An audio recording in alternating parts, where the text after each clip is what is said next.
Good morning friend. Srishti the future में आप सभी का स्वागत है। आज हम लोग डिस्कस करेंगे 21 फरवरी करंट अफेयर के महत्वपूर्ण क्वेश्चंस को। चलिए शुरुआत करते हैं। पहला क्वेश्चन है, 21 फरवरी 2025 को दिल्ली के भारत मंडपम में होने वाले सोल लीडरशिप कॉन्क्लेव के पहले संस्करण का उद्घाटन कौन करेगा? तो ये उद्घाटन करेंगे प्रधानमंत्री नरेंद्र मोदी। इसके की पॉइंट्स कुछ हैं। भूटान के प्रधानमंत्री दसो त्शेरिंग तोब्गे सम्मानित अतिथि होंगे और मुख्य भाषण देंगे। यह कॉन्क्लेव 21 से 22 फरवरी तक आयोजित किया जाएगा और इसमें राजनीति, खेल, कला, मीडिया, आध्यात्मिकता, सार्वजनिक नीति, व्यापार और सामाजिक क्षेत्रों के नेता शामिल होंगे। यह आयोजन नेतृत्व सहयोग, विचारशील के नेतृत्व और असफलताओं और सफलताओं दोनों से सीखने पर ध्यान केंद्रित करेगा ताकि युवा दर्शकों को प्रेरित किया जा सके। सोल इसका फुल फॉर्म है school of ultimate leadership. Gujarat में एक नया नेतृत्व संस्थान है जिसका उद्देश्य प्रमाणित नेतृत्व के माध्यम से सार्वजनिक भलाई को आगे बढ़ाना है। नेक्स्ट क्वेश्चन है, बीपीसीएल ने किस उद्देश्य के लिए मुख्य रूप से मीठे ज्वार के विकास के लिए राष्ट्रीय शर्करा संस्थान के साथ भागीदारी की है? तो ये की है इथेनॉल और जैव ईंधन उत्पादन को बढ़ाना। बीपीसीएल 5 करोड़ रुपए का निवेश करेगा आर&डी में ज्वार की पैदावार, इथेनॉल उत्पादन और संपीड़ित बायोगैस के लिए बायोमास उपयोग और अनुकूलित करने के लिए।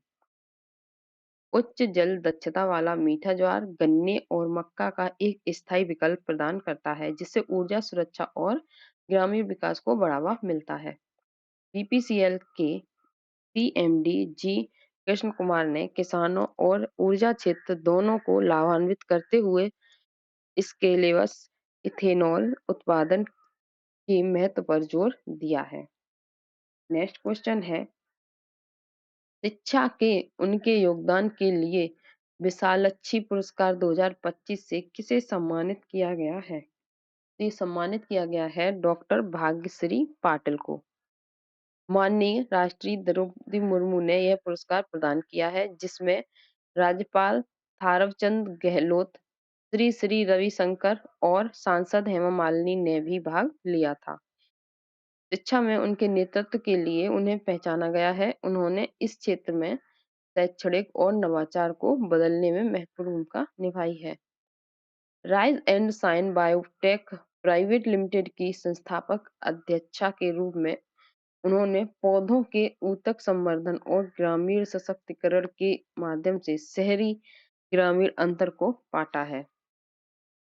नेक्स्ट क्वेश्चन है, हाल ही में किस कंपनी ने मैजोरना वन क्वांटम चिप का अनावरण किया है जो व्यावसायिक क्वांटम कंप्यूटिंग में प्रगति का वादा करती है? तो ये है माइक्रोसॉफ्ट कंपनी।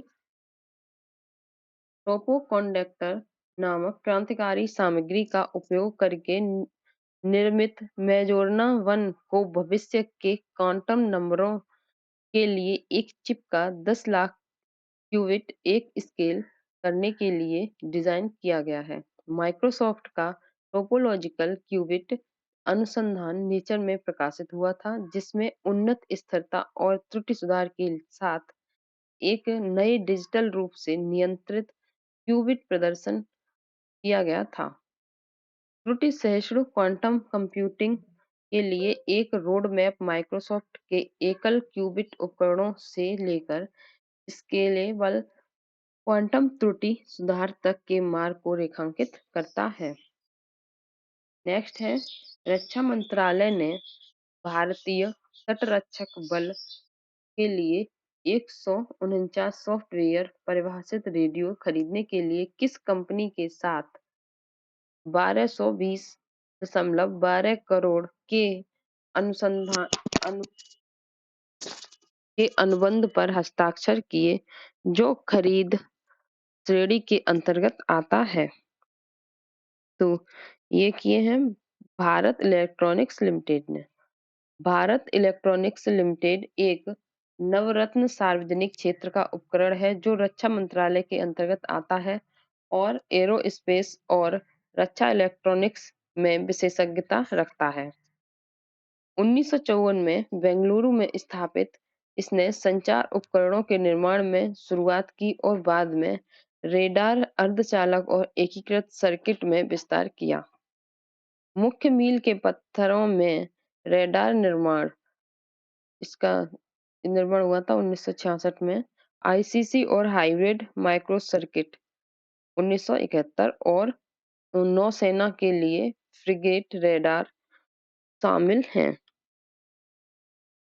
नेक्स्ट क्वेश्चन है, स्वदेशी अंतरिक्ष प्रौद्योगिकी के विकास में सहयोग करने और आयात पर निर्भरता कम करने के उद्देश्य से 500 करोड़ रुपए के प्रौद्योगिकी ऋण कोष को किस संगठन ने लॉन्च किया? तो ये लॉन्च किया है आईएन स्पेस ने। प्रौद्योगिकी ऋण कोष प्रारंभिक चरण की अंतरिक्ष प्रौद्योगिकियों को वाणिज्यिक अनुप्रयोगों में बदलने की सुविधा प्रदान करेगा। सरकार का लक्ष्य प्रतिस्पर्धी वैश्विक बाजार में भारत को एक विश्वसनीय अंतरिक्ष भागीदार के रूप में स्थापित करना है। सरकारी निकायों को निजी क्षेत्र की फर्मों से जोड़कर स्टार्टअप और एमएसएमई के लिए परियोजना लागत का 60% तक वित्तीय समर्थन, जबकि बड़ी फर्मों को 40% तक प्रति परियोजना 25 करोड़ रुपए की सीमा के साथ। नेक्स्ट है, किस देश ने यूक्रेन की वायु रक्षा को मजबूत करने के लिए ग्रेव हॉक सेम सिस्टम की आपूर्ति की? तो ये की है यूके ने। ग्रेव हॉक सोवियत योग की वामपेल R-73 मिसाइलों को भूमि आधारित वायु रक्षा इकाइयों में परिवर्तित करता है जो शिपिंग कंटेनरों में छिपी होती है। गुप्त डिजाइन आश्चर्यजनक परिनियोजन को सक्षम बनाता है, जिससे कोई भी शिपिंग कंटेनर एक संभावित रक्षा प्रणाली बन जाता है। सुरक्षा विश्लेषक जिमी रस्टन ने कहा कि रूस सामरिक भ्रम का सामना कर रहा है क्योंकि हजारों कंटेनर इन इकाइयों को छिपा सकते हैं। प्रणाली यूक्रेन के हवाई क्षेत्रों की रक्षा को मजबूत करती है, मौजूदा मिसाइल तकनीक को मोबाइल रक्षा समाधानों में एकीकृत करती है। नेक्स्ट है, 100 वर्षों से अधिक समय के बाद किस देश में पहले फिरौन के मकबरे की खोज की गई? तो ये की गई है मिस्र में। लक्सर के पास स्थित यह मकबरा मिस्र के 18वें राजवंश का अंतिम खोया हुआ मकबरा है और 1922 में राजा तुतनखामुन के मकबरे के बाद पहला है। पुरातत्वविदों ने एलेबस्टर के बर्तनों के माध्यम से मकबरे की पहचान की, जिस पर राजा थुटमोस द्वितीय और रानी हतशेपसुत का नाम अंकित था। अंतिम संस्कार के फर्नीचर, नीले शिलालेखों वाले मोर्टार के टुकड़े, पीले तारे और धार्मिक ग्रंथ भी खोजे गए हैं। नेक्स्ट क्वेश्चन है, विश्व समाज न्याय दिवस 2025 का विषय क्या है? इसका विषय है बेहतर भविष्य के लिए सामाजिक न्याय। भारत के सामाजिक न्याय और आधिकारिकता मंत्रालय सक्रिय रूप से कानून, जमीन स्तर की पहल और वैश्विक साझेदारी के माध्यम से सामाजिक आर्थिक समानता को बढ़ावा देता है। 2007 में यूएनजीए द्वारा स्थापित यह दिवस 2009 को मनाया जा रहा है, जिसमें शांति, सुरक्षा और मानवाधिकारों को सामाजिक न्याय के लिए आवश्यक शर्तों के रूप में जोड़ दिया गया है। वित्तीय अस्थिरता, असुरक्षा और असमानता जैसे वैश्विक संकट समावेशी आर्थिक अवसरों को आवश्यकता को उजागर करते हैं, व्यापार, निवेश और प्रौद्योगिकी के माध्यम से। नेक्स्ट क्वेश्चन है, आईसीसी यशोभूमि द्वारका में सरकारी समर्थन ने आयोजित 6वें दिल्ली अंतर्राष्ट्रीय चमड़ा प्रदर्शनी का आयोजन किस संगठन द्वारा किया जा रहा है? तो ये किया जा रहा है काउंसिल फॉर लेदर एक्सपोर्ट्स के द्वारा। काउंसिल फॉर लेदर एक्सपोर्ट्स द्वारा आयोजित यह आयोजन भारत सरकार द्वारा मार्केट एक्सेस इनिशिएटिव योजना के तहत समर्थित है। 2025 भारतीय प्रदर्शक अपनी नवीनतम संग्रहों का प्रदर्शन कर रहे हैं, जो पिछले संस्करण की तुलना में एक उल्लेखनीय विस्तार है। 92 देशों के 200 से अधिक विदेशी खरीदार, जिसमें यूरोप और अमेरिका के प्रमुख बाजार शामिल हैं, भाग ले रहे हैं, जो पिछले वर्ष 130 प्लस अधिकारों से अधिक हैं। 500 से अधिक घरेलू प्रतिनिधि भारतीय खरीददारों, खुदरा विक्रेताओं और व्यापार खरीदारों ने भाग लिया है, जिसमें मजबूत नेटवर्किंग के अवसर पैदा हुए हैं।